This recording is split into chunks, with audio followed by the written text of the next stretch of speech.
Mr Chair, I get up to speak particularly about the economic development spend that we examined in the estimates hearings. And Mr Chair, what we learnt in that, what was affirmed for us again, is that this is a government that is failing to deliver on its central plank. And that was, in the economic development area, to grow exports as a proportion of our economy from 30% up to 40%.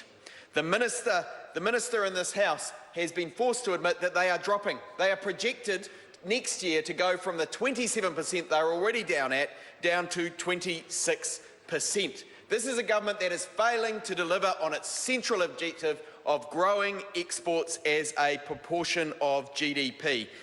This minister talks about the business growth agenda. That's his target. He is a minister who is failing to meet his own target.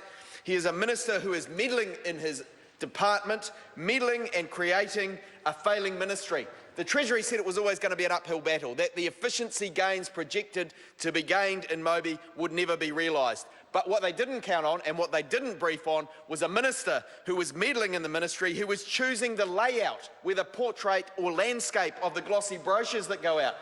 A minister who was in there wordsmithing his own previous documents and correcting them and trying to make them sound better, but they'd already been in print in his name. A minister who was in there choosing the colour of the brochures, the front cover, the back cover. What colour should they be? That's where the minister is.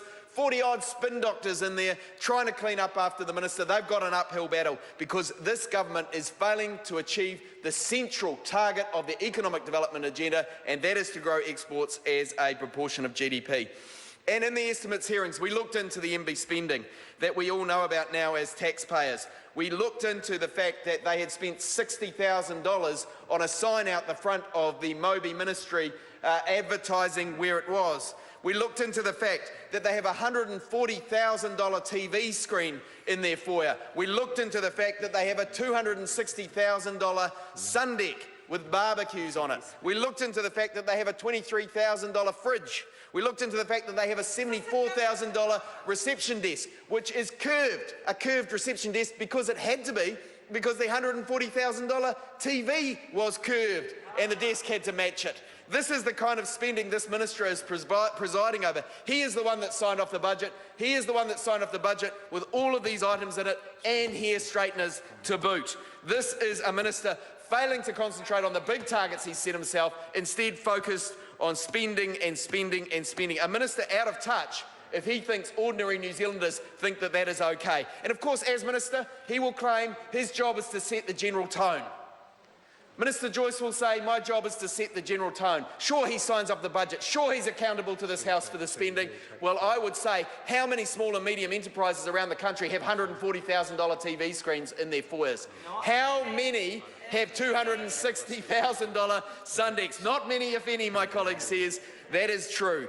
And I think when the minister said in that select committee that he didn't have that information in front of him, he was fudging. I bet he's looked into it. When he's then answered questions in the House, he conveniently didn't have that information in front of him either. I think he knows that he is failing to deliver on his targets. He's failing to meet the expectations of the small and medium enterprises that need to be grown if we are going to have a diverse economy.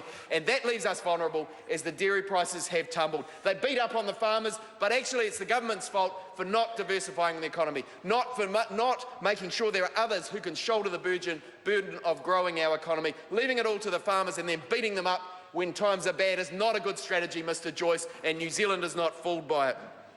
Of course, there are plenty of other things that we canvassed in there, and there are so many that it's hard to bring them into this House because this minister is failing in so many areas. The real median weekly wage, well, this minister led, of course, the campaign in Northland that failed so spectacularly.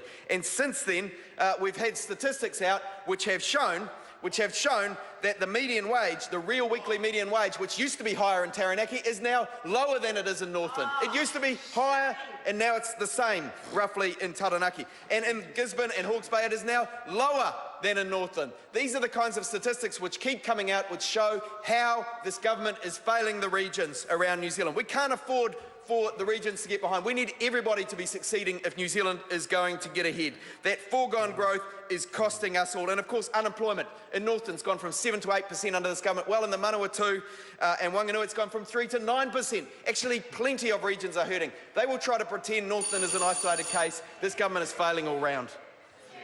I call the Honourable Stephen Joyce.